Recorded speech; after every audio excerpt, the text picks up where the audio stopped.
Welcome back to another episode of the Bear Trap, a Bears podcast by a Bears fan. I'm your host, Terry, and today I want to talk about some of the false narratives with the Bears after our loss to the New Orleans Saints. I do want to preface all this by saying, of course, we all want the Bears to win. So we should agree or disagree respectfully. That's of course.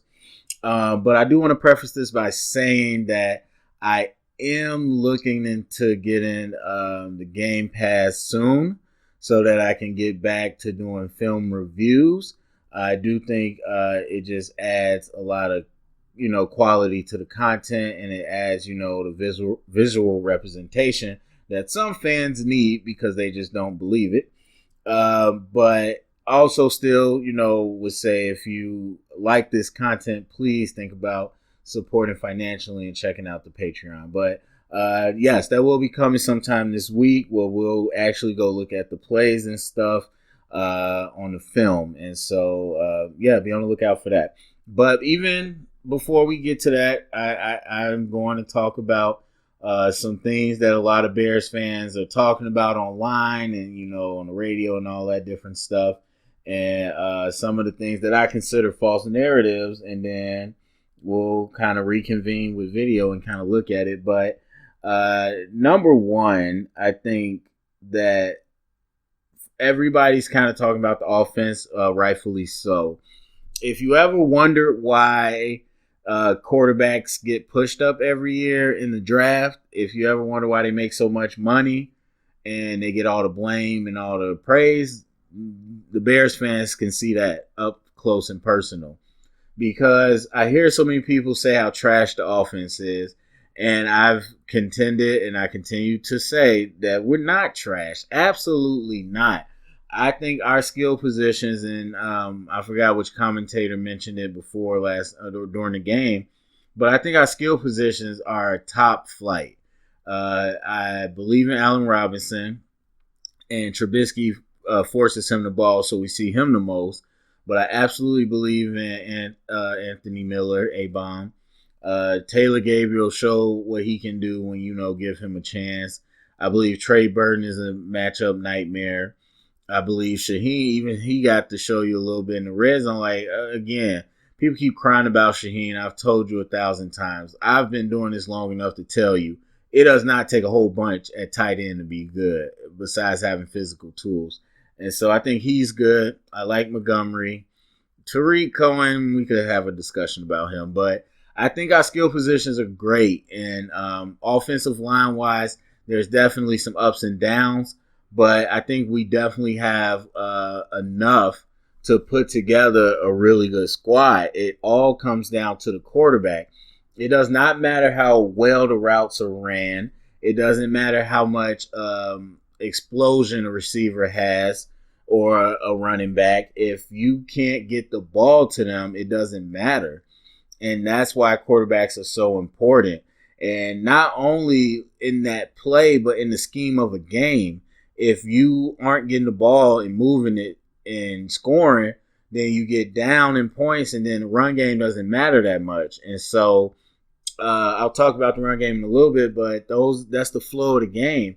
Once you start going 3 and out so much, and then you start getting behind, then the run game goes out of the window. And so quarterbacks are vastly important for that reason. And so as much as the offense has lacked, I don't think it's an entire offensive problem. I think there's issues on the O-line that I've talked about many times before this season. And then I think there's Trubisky, which is the biggest issue. So if I were to give it a split, I would give about 75% to Trubisky. So the whole narrative that the offense is just bad as a whole, I don't agree with. Secondly, even with that being said, this whole thing about Chase coming in, the only way I would endorse Chase coming in is if Nagy and Pace felt like there was a mental issue going on with Trubisky. And as far as football goes, I can kind of feel like I could decipher that from the game. But as far as all around mental issues that are affecting his play Only the people in the building can know that. We, as much as fans want to act like they know, they don't know. And so the only time I would like endorse Chase coming in as the starter is if, like I said, Nagy decided that Mitch is just in a place right now where he can't perform because of his mental blocks from whatever it might be, football or personal life. But other than that, no. I mean, Chase is not as athletic, even though he's okay. Chase's arm is just not strong at all. And while he can do game manager duty, spot duty, it's only week 7. Having him be the starter for the rest of the season is pretty much saying the season's over. And I don't think the season looks great, but I don't think it's over right now. And even though I think Trubisky is eventually somebody we got to move on from, I still think there's value in letting him play through this and being able to kind of go through those growing pains, even if you don't think he's the best. I still think putting Chase in is a signal to the rest of the team that we give up. I don't think it is the signal that we are still trying to win like a lot of fans are claiming. That to me is not true, because he just can't make a lot of throws. And there are certain situations he's good. And look, I'm the dude that broke down Chase over the summer and had all these people yelling at me, why are you talking about Chase Daniel? Who cares? Now everybody wants him to start. So I can recognize his ability, but he's very limited. And so that's the thing. That's the thing with young players. That's the thing with quarterbacks, is that as bad as it looks for Trubisky, he still has a lot more of a potential and ceiling because of his physical ability. So I don't think Chase is the better option, and not Tyler Bray either. So yeah, all that can stop. I overall think that you ride with Trubisky and then you look at the quarterback position going into next season. The other false narrative, everybody's talking about Matt Nagy is the issue. So I wouldn't say there's a camp. Most people are in the Trubisky is the problem camp. But before, there was a little bit of Trubisky versus Nagy. Look, I would say this was the first game I was like, okay, I had some questions about Nagy's play calling. But I've said this many, many times, and I will continue to say it. Play calling is the laziest, weakest excuse for a fan. You don't know the play calls. Look, I don't know the play calls. And you don't see coach film. Even when I do see coach film, there's a lot that I can get from it, but there's still an amount that I admit I won't know. And fans don't seem to admit that. They think they could just look and say, oh, this, that, and other. Look, run to pass ratio, that's a hindsight thing because that has context to it. As I mentioned earlier, when you get behind, that run game kind of goes out of the window. It has context to it. Still not an excuse for only running 7 times, but it has context to it. So just looking at that isn't the full story. Looking at stats or just looking at a play, like the result of a play, that's a hindsight thing. Like if you run for it on 4th and 1, don't get it, oh my God, what a dumb play, why you didn't pass it. If you pass for it on 4th and 1, oh my God, what a dumb play, why you didn't sneak it. You sneak for it on 4th and 1, don't get it, oh my God, what a dumb play, why you didn't run it. So it's all hindsight. But with coach's tape, you can see a little more and you could kind of tell. But at the end of the day, you don't know the play. Receivers could have ran the wrong route. Quarterback could have messed up the play call. There's a lot of different things. So this whole play calling is the issue is a weak excuse for me. There's situational play calling, like you're up 30 points and there's a minute left and you're passing the ball. Like that's different. But for the most part, a lot of times fans don't know. So I'm not trying to hear that.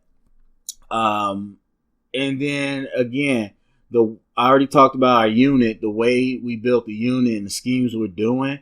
I think our skill positions fit perfectly.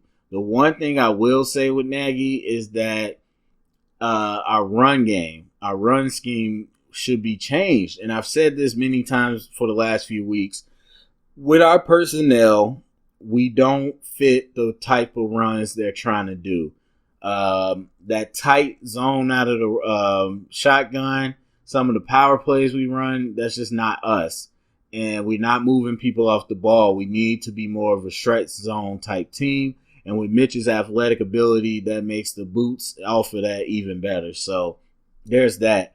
But then also with Nagy, a lot, or not even Nagy, but Trubisky, people are like, they're putting the training wheels on them. They're not letting them throw down the field.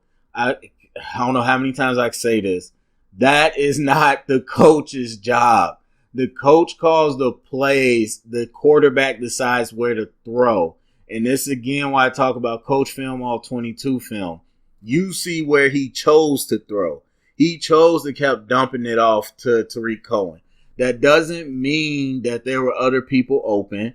And that doesn't mean that all the routes were short. That's just where he decided to go. And so if you look at the tape and nobody's running more than 10 yards, okay, we could have a discussion. But that guarantee you that's not the case. Most of the time there's going to be some type of vertical threat. And so this whole idea, they're not letting Trubisky push the ball down. That's Trubisky more times than not choosing not to go down the field. And so that whole narrative about, Nagy not calling plays to let Trubisky be aggressive is BS to me as well. And then lastly, the defense. And I know it's a sore subject. People get mad. I've said this for a while. Like, people want to say, well, the offense is gassing the defense. That's why we play like that. But the fact is the defense was being exposed and, giving up yards long before they got gassed. I mean, unless you are on the field for 90% of the time in 110-degree weather for the first half, you're not going to be gassed in the first half as a whole team. NFL players are too well conditioned for that. And so by the third quarter, fourth quarter, we want to start talking about that. Okay, fine. But not no first quarter, second quarter. They're not gassed. And so we definitely had stops. But still, the thing is, like, I don't know why people act like we're some perfect defense. Yes, we put up great numbers, but it's about matchup. It's about schematics. Like, you can be exposed. We're not perfect in the front. I've talked about our linebackers many times. We're not perfect in the secondary. I talked about the limitations of Prince and Kyle Fuller. And, of course, having Amos now instead of Clinton Dix, there's a gelling that has to happen. We're not perfect. And so for somebody to say that, no, I think the defense has some issues, that's not blasphemy. It's just calling what it is. That's not me tooting my own horn when I told you, hey, look at the Redskins and kind of what they're doing against our interior. And then we saw the Raiders bust that open. And then we saw the Saints come back and have a big run game on us. That's not me tooting my horn. That's just how it is. That's calling it like I see it. And so people, and schematically, that's just what it is with the 3-4. I made a video twice. First when we moved to the 3-4. And then I made a video when Chuck Pagano took over saying I want to go back to the 4-3. And again, it's more about the player types. And it's a lot of philosophy that goes into it. And to me, it stops the run better. It's more gap sound. 3-4 is not really gap sound. And so, anyway, point being, defense isn't perfect. We weren't bad, last night just because we got gassed because of offense. That does play into it. But, it's not a super humid day. The air, they can breathe. Like, you could run. You could have a night.